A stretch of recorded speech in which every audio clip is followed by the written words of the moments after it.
kabarnya hari ini, Bu?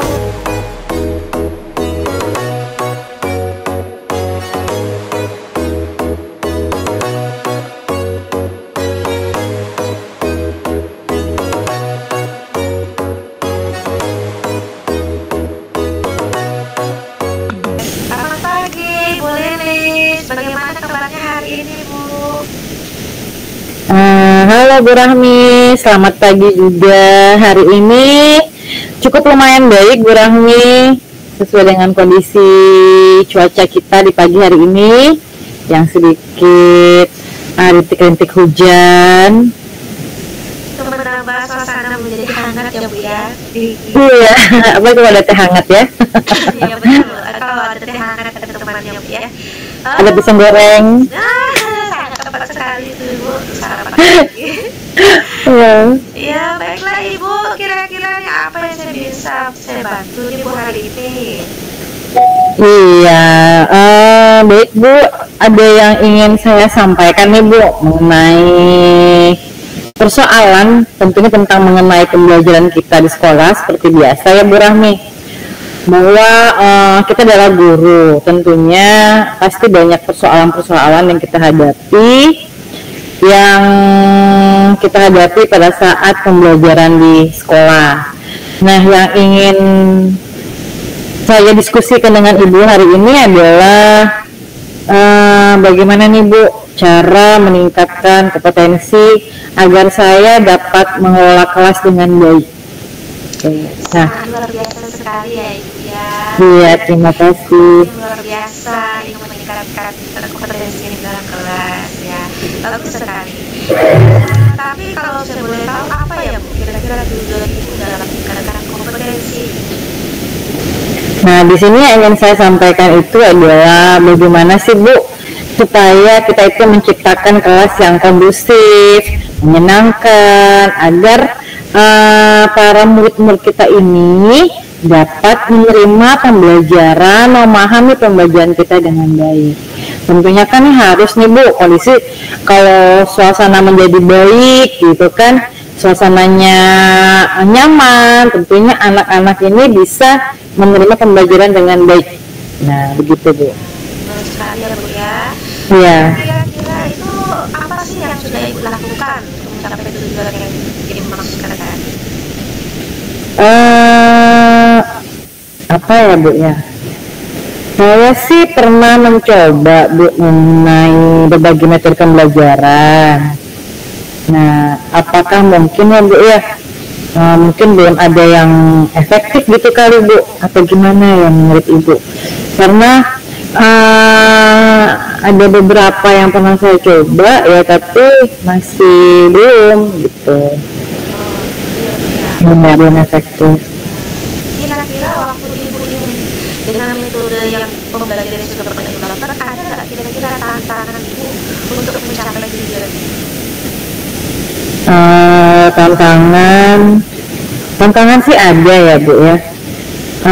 Saya itu masih kesulitan untuk mengendalikan anak-anak ini, siswa kita yang kadang saat kita pembelajaran di kelas nih Bu, kan kondisi kelas ini kan cukup ramai, ada 38 siswa saya kan di SMA Negeri 3. Nah, SMA 3 ini karena dia SMA, jadi satu kelas itu maksimal itu adalah 38. Nah, jadi ketika mereka ini kan dengan kondisi sekolah dan ruangan yang cukup besar, jadi ketika mereka itu saling ngobrol, walaupun kecil itu tuh bergema Bu. Jadi seperti berbisik-bisik, ngobrol sedikit, tapi tuh 1, 2, 3 orang tuh akhirnya menjadi riuh gitu akhirnya. Dan akhirnya suara saya itu terkalahkan oleh suara mereka karena dengan kondisi ruangan yang cukup besar dan akhirnya menggema suara mereka. Iya. Ramai sekali ya. Iya. Jadi tapi kira-kira apa sih yang Ibu butuhkan untuk mencapai tujuan Ibu supaya tercapai? Ini menurut saya Bu ya, yang saya butuhkan adalah ini adalah mungkin strategi strategi untuk mengendalikan siswa yang suka berbicara, yang suka ngobrol santai dengan kawannya saat pembelajaran berlangsung gitu Bu. Jadi ada strategi lah yang harus saya lakukan. Ini menurut saya ya Bu ya. Ya mungkin ya benar sekali Bu ya. Mungkin ya Bu ya. Kita hari ini kita akan membahas strategi bagaimana menjaga siswa tentang pelajaran pada saat ini dilakukan di dalam kelas atau pelajaran berlangsung di dalam kelas. Nah, mungkin saja ada langkah-langkah yang harus kita lakukan. Tapi pertama-tama kita perlu memahami penyebab itu. Kira-kira apa sih penyebabnya? Kenapa siswa itu suka berbicara dalam pelajaran itu? Nah, kira-kira apakah tadi penyebabnya itu mereka tidak memahami pelajarannya, atau mereka bosan dengan pelajaran itu, atau mereka Nah, ya itu mungkin saja ya Bu ya. Nah, jadi saya melihat kembali nih Bu, merefleksi kembali lah Bu ya tentang pembelajaran yang sudah saya lakukan nih Bu Rahmi. Nah, anak-anak ini kan banyak kriteria nih ketika mereka ribut sendiri. Ada yang mungkin tidak paham gitu kan, ada yang mungkin mereka ini sudah paham, ada yang memang mereka ini memang belum siap tentang pembelajaran yang akan saya sampaikan. Nah, akhirnya terjadilah kericuhan itu gitu. Entah bicara dengan kawan yang mengenai materi yang sudah mereka pahami, atau yang kawan yang lain yang sudah mereka pahami, atau memang mereka belum siap belajar lalu mereka bicara yang lain gitu Bu, mengenai hal apa saja yang memang belum mereka selesaikan. Entah mungkin ada PR di nanti setelah pelajaran saya, atau ada ekskul, atau ada kan kalau di SMA 3 nih Bu banyak sekali kegiatan-kegiatan ekskulnya nih Bu, seperti yang sudah sekarang mereka lakukan adalah kami lagi terbitnya membuat teater sendiri gitu Bu. Jadi mereka sudah kesiapan teater, lalu ada menari massal, dan itu memang sepertinya hal itulah yang mungkin membuat mereka agak seperti ricuh sendiri gitu. Itu kemungkinan menurut saya. Atau kemungkinan lain tadi, mungkin mereka tidak memahami, jadi mereka bertanya dengan kawan yang lain gitu, yang mungkin mereka yang sudah paham sebelumnya, atau yang memang bertanya dengan kawan yang memang belum paham juga, jadi mereka mungkin saling berinteraksi. Itu menurut pemahaman saya sendiri Bu. Ya mungkin ya Bu ya. Jika demikian barangkali kita perlu memberikan penjelasan yang lebih Bu dan lebih menarik, kemudian mungkin bisa menggunakan metode pembelajaran yang lebih bervariasi. Jadi peserta didik tidak bosan, apalagi dengan jumlah yang sangat banyak yang dia memiliki karakter yang berbeda-beda. Ya Bu, nanti saya akan mencoba Bu, untuk mencari titik temunya di mana benang merahnya nih. Nah, berdasarkan tadi sudah Ibu jabarkan, nanti saya akan mencoba strategi baru. Mungkin nanti akan saya tambahkan, misalnya ketika mereka ribut, nanti saya akan di tengah-tengah ketika pembelajaran saya akan membuat ice breaking.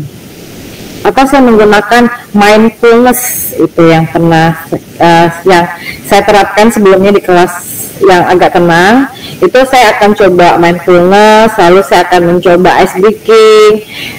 Nanti kita lihat apakah kemungkinan kecil itu akan menjadi lebih kondusif Bu. Nah itu yang akan saya coba nanti pada saat pembelajaran saya ke depannya. Jadi apakah Ibu sudah memiliki gambaran strategi untuk pembelajaran berikutnya? Nah ya tadi Bu, yang saya buat tadi adalah saya membuat ice breaking. Jadi ketika saya lagi mengajar, nanti ketika mereka ricuh atau sedikit mengganggu kelas, itu saya akan coba menggunakan mindfulness juga. Jadi ketika saya melihat mereka agak riuh, saya akan menstopkan pembelajaran saya, lalu saya akan membuat mindfulness atau ice breaking. Nanti disesuaikan dengan keadaan. Ketika riuh mereka agak kuat atau ricuh mereka agak kuat, maka saya akan menggunakan mindfulness. Jadi ketika mereka ricuhnya agak sedikit, nah saya akan menggunakan ice breaking. Jadi biar mereka lebih semangat. Karena apa? Karena biasanya sudah Ibu buatkan. Kira-kira ada yang masih bisa bantu, Bu? Sudah Bu, sudah cukup. Terima kasih Bu atas bantuan Ibu, sudah membantu saya untuk mencerahkan bagaimana membuat kondisi kelas yang kondusif. Nanti akan saya coba. Terima kasih Bu Rahmi. Sama-sama Ibu, selamat mencoba. Ya, terima kasih.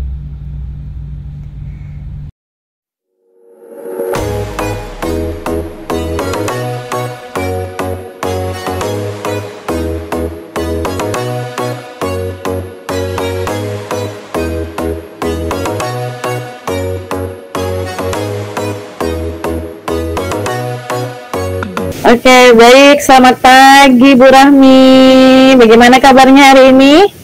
Pagi juga Ibu Lilis. Alhamdulillah kabar saya baik hari ini dengan cuaca yang sangat mendukung. Ya, bagaimana suasana hati Ibu? Menyenangkan? Bahagia atau tidak, atau bagaimana Bu? Aduh, masalah suasana ini sepertinya ada yang harus saya sampaikan ke Ibu nih Bu. Aduh, sepertinya Anda ingin bercerita ini ya. Iya, benar. Apa nih Bu kira-kira yang bisa saya bantu untuk mencerahkan hati Ibu yang mungkin lagi cakung seperti cuaca di luar? Ya, sangat benar sekali Ibu.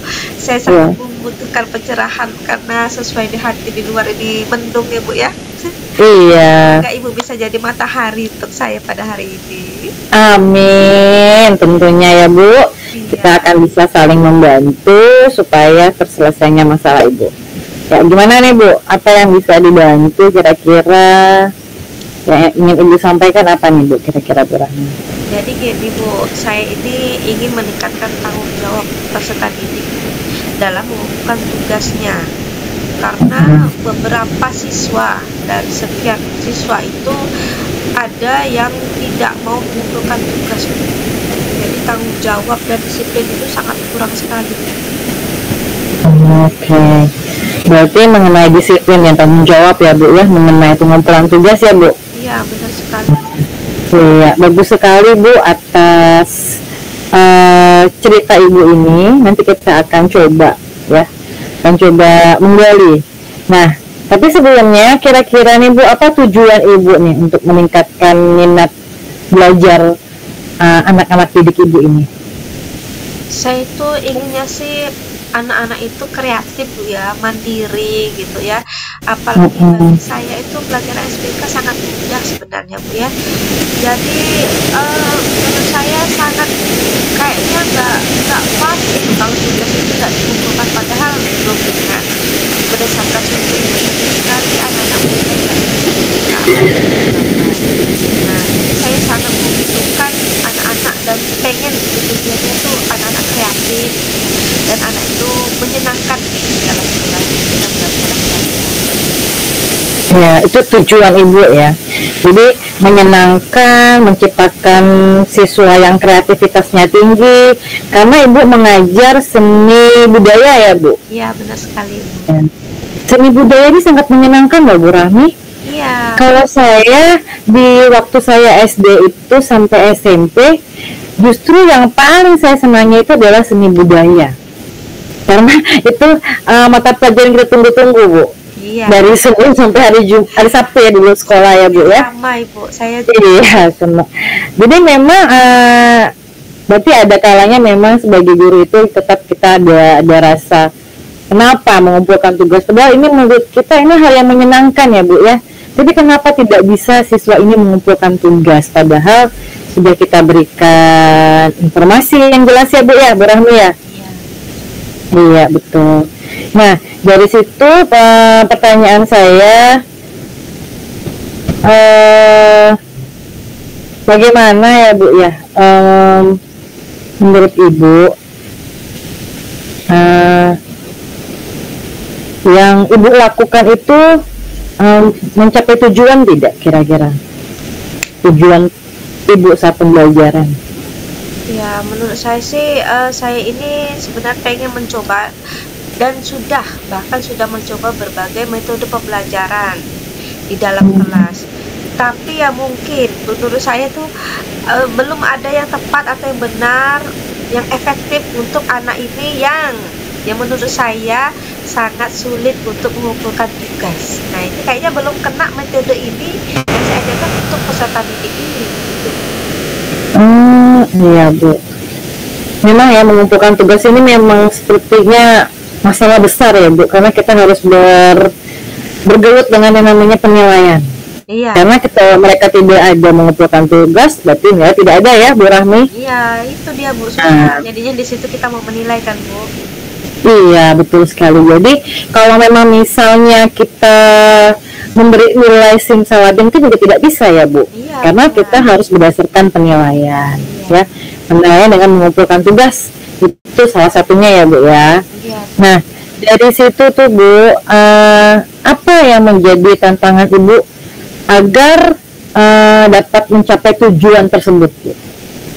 Nah, kalau saya jujur mengalami kesulitan gitu Bu ya, kalau kedapatan peserta didik yang masih ada yang tidak disiplin dan tanggung jawabnya dalam mengumpulkan tugas gitu. Gitu ya Bu ya. Oke, baik. Memang tanggung jawab disiplin itu merupakan harus timbul dari motivasi diri siswa itu sendiri ya Bu ya. Iya. Jika siswa itu tidak punya motivasi diri, rasa tanggung jawab, rasa kesadaran diri bahwa tugas ini harus dikumpulkan ya Bu ya.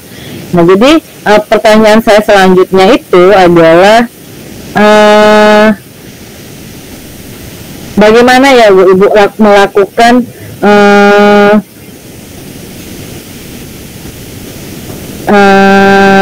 kebutuhan gitu Bu. Apa yang sudah Ibu lakukan untuk kebutuhan siswa ini agar mencapai tujuan itu Bu? Kebutuhan apa saja kira-kira dari Ibu? Saya sepertinya membutuhkan strategi Bu, strategi yang baru ataupun yang lebih efektif untuk meningkatkan disiplin dan tanggung jawab peserta didik ini agar mau mengumpulkan tugas tepat waktu, sehingga tidak perlu saya harus marah-marah ataupun harus saya dengan peraturan yang lebih ketat ataupun maaf ya istilahnya harus menghukum, itu kayaknya seperti tidak perlu. Jadi saya harus membutuhkan strategi apa yang harus saya lakukan agar peserta didik ini benar-benar disiplin dengan sendirinya gitu. Iya, meningkatkan kesadaran diri siswa lah ya Bu ya. Bahwa itu penting. Iya. Nah baik Bu, pertama-tama yang akan kita lakukan tentunya Ibu harus tahu dong penyebabnya siswa ini atau murid kita ini malas untuk mengumpulkan tugas itu kenapa gitu, mengumpulkan secara langsung, apa sebabnya dan kenapa gitu, kenapa mereka tidak memahami materi pelajaran Ibu kah, atau mereka hanya karena mencari perhatian Ibu kah? Karena kan ya kita maklumi Ibu kan mengajar di SMP ya Bu. Nah SMP ini kan masih ada rasa-rasa ingin diperhatikan oleh gurunya, supaya dicari-cari ya Bu ya. Iya benar. Aduh Bu Rami nyari saya nih mengenai tugas. Nah mungkin ada hal itu kali yang ingin disampaikan oleh siswanya melalui itu tadi tindakan itu gitu loh. Tapi sebenarnya ada juga memang siswa yang tidak memiliki kesadaran diri tanggung jawab. Nah gimana tuh Bu? Jadi Ibu dari situ tuh bagaimana Ibu memahami penyebabnya? Iya sih Bu, kalau saya pikir-pikir memang ada lah yang memang siswa itu butuh perhatian khusus atau perhatian spesial ya Bu, istilah saya itu. Kemudian juga menurut survei itu dari beberapa guru yang saya tanya yang mengajar di kelas tersebut, memang anak ini ada masalah dalam karakternya Bu. Jadi sepertinya memang ada kendala pada karakter peserta didik tersebut yang memang kurang bertanggung jawab dalam mengumpulkan tugas. Jadi bukan hanya pelajaran saya aja sepertinya, tapi juga pelajaran lain seperti itu. Oh begitu ya Bu. Jika demikian berarti Ibu perlu memberi penjelasan yang lebih jelas Bu dan menarik kepada ya murid-murid kita ini. kita juga bisa menggunakan, misalnya ibu sudah menggunakan metode pembelajaran yang bagaimana Bu supaya pembelajaran ibu ini dapat diterima oleh siswa kita ini? Saya rasa sih saya sudah melakukan strategi yang efektif ya Bu ya, yang menarik, yang sehingga mungkin lebih pendekatan kepada peserta didik tersebut lebih secara intern. Apa sih hambatannya yang kamu hadapi nak? Ya gitu. Apa sih yang kamu butuhkan? Apa sih yang sebenarnya terjadi? Kenapa kamu terlambat mengumpulkan tugas? Atau kenapa kamu mengulur-ngulur untuk mengumpulkan tugas? Padahal kamu mampu mengerjakannya. Nah itu sepertinya. Oh, berarti ibu sudah memberikan penguatan yang positif ya Bu ya? Iya. Buat para anak didik ibu. Itu udah suatu hal yang kemajuan yang luar biasa loh Bu. Dan itu bisa juga terus apa kemajuan dari itu Bu? Dari setelah ibu membicarakan itu, bagaimana tindakan selanjutnya dari siswa itu? Ya sepertinya alhamdulillah ada sedikit perubahan. Apakah ibu memiliki gambaran tentang strategi yang ibu lakukan nanti? Sepertinya setelah saya mendapatkan pencerahan dari ibu, saya sudah memiliki gambaran apa yang akan saya lakukan, strategi apa yang akan saya lakukan terhadap peserta didik tersebut Bu. Aduh, bagus sekali ya Bu. Berarti ibu sudah memiliki strategi, sudah memiliki, berarti tinggal ibu implementasikan saja ya. Kapan kira-kira Bu akan ibu terapkan itu? Segera sepertinya Bu. Mungkin setelah keluar dari ruangan ibu, saya akan mencari anak tersebut, bagaimana saya menyikapi anak tersebut ya, kemungkinan saya akan mencobanya Bu. Wah, bagus sekali Bu. Tapi sebagian dari siswa tadi ibu udah bilang bahwa sudah ada sebagian yang sudah memiliki kesadaran diri ya Bu ya. Iya. Jadi tinggal yang mungkin yang belum memiliki kesadaran diri baru ibu akan mencarinya ya setelahnya. Iya, Bu, ya? benar sekali Bu. Mungkin secara intern ya Bu ya, lebih spesial. Iya, bagus sekali Bu Rahmi. Iya, saya terima acungin kasih Bu. jempol bahwa memang kita harus memiliki karakter guru yang profesional dan kuat ya Bu ya. Iya, benar. Baik Bu Rahmi, sepertinya ibu sudah menemukan solusinya ya dengan sendirinya. Semoga apa yang kita dapatkan bermanfaatlah untuk ibu ke depan dan implementasinya dapat berjalan dengan baik. Iya, baik. Terima kasih banyak Bu Rahmi, semoga sukses ke depannya. Iya, terima kasih Bu Lilis atas pencerahannya. Terima kasih ya Bu. Saya pamit dulu. Terima kasih. Sama-sama.